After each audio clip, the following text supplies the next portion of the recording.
They always tell you that bringing a dog home will completely change your life for the better.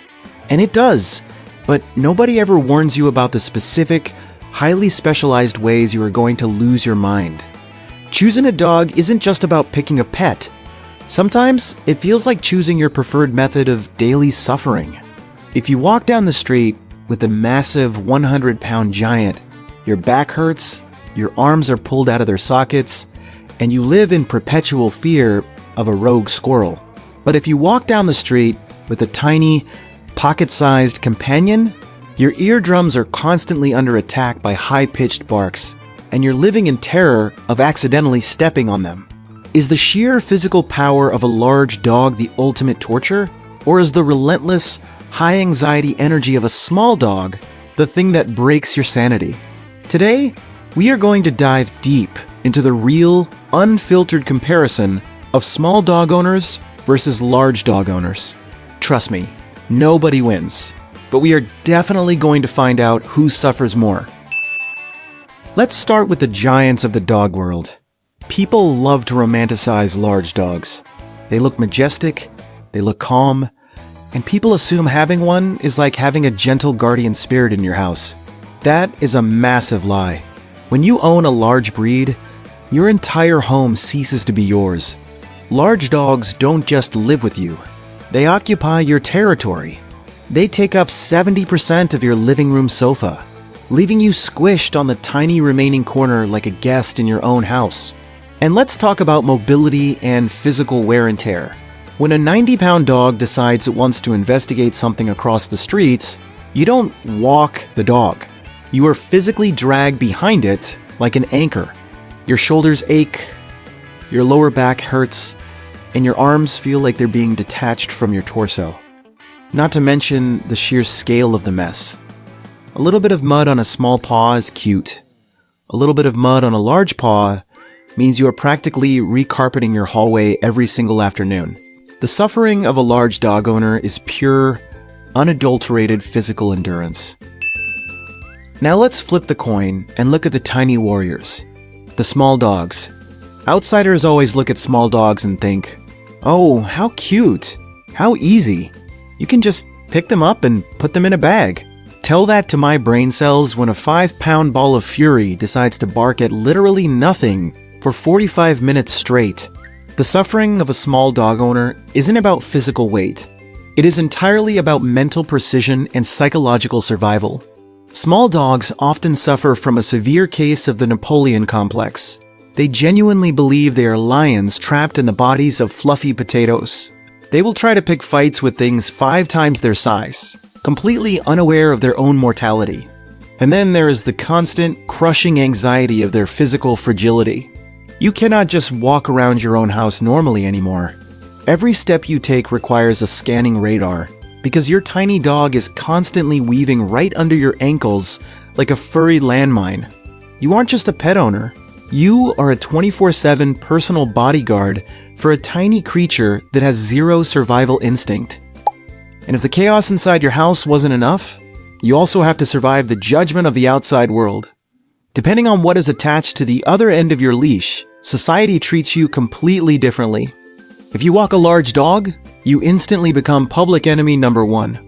Even if your gentle giant is the sweetest, most well-behaved soul who wouldn't hurt a fly, the moment you turn the corner, people will clutch their shopping bags, abruptly cross to the other side of the street, and look at you with absolute terror. You spend half your walk constantly apologizing for simply existing. But what happens if you're a small dog owner? You get the exact opposite nightmare. Nobody takes you seriously.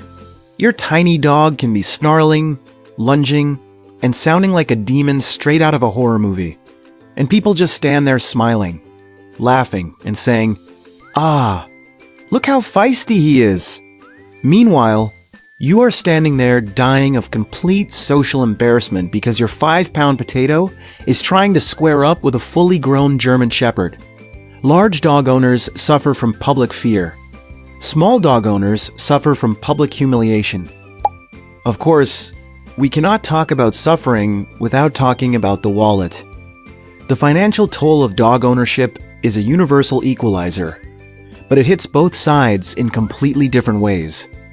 If you have a large dog, you are basically running a commercial-sized kitchen. You buy dog food by the boulder-sized bag, and it vanishes in a week. When it comes to veterinary care, everything is dosed by weight, meaning if your giant dog needs medication, you aren't paying normal prices. You are paying wholesale industrial rates. One simple round of antibiotics can easily wipe out your grocery budget for the month. On the flip side, small dog owners face a different kind of financial and medical stress. While their food bill is smaller, their bodies are exceptionally intricate and fragile. You deal with chronic dental crowding, collapsing tracheas, specialized joint issues, and sensitive stomachs that require microscopic veterinary precision.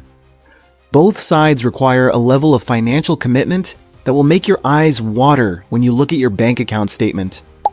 And finally, we arrive at the heaviest, most difficult part of dog ownership, the timeline of aging.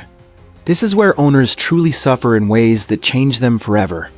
Large dog owners face the heartbreaking reality that their time is cut tragically short.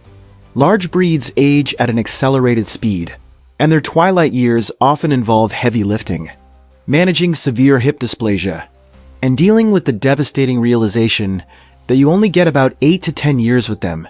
It is a sharp, crushing heartbreak. Small dog owners, however, face a completely different psychological marathon. Small dogs can live anywhere from 15 to 18 years. While that sounds wonderful, it means you spend years managing chronic, low-grade senior health issues, micromanaging brittle bones, monitoring weak hearts, and carrying an extended, decades-long anxiety about their fading health. Large dog owners suffer a shorter, sharper devastation. Small dog owners suffer a slow, long-term emotional exhaustion. There is simply no escaping the grief. So, at the end of the day, who suffers more? Honestly, I don't think there is a single winner.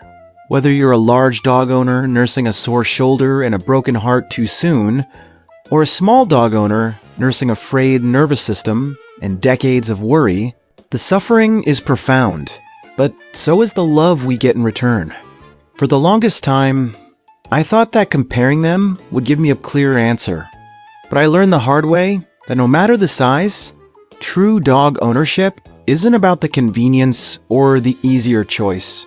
It's about deeply understanding and adapting to the specific personality of the individual dog in front of you, regardless of their weight.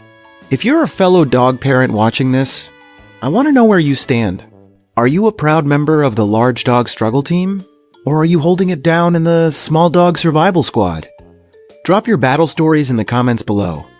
I want to hear all about your daily chaos. If this video made you feel a little less alone in your dog parenting journey, make sure to hit that subscribe button. Take care, and I will see you in the next one.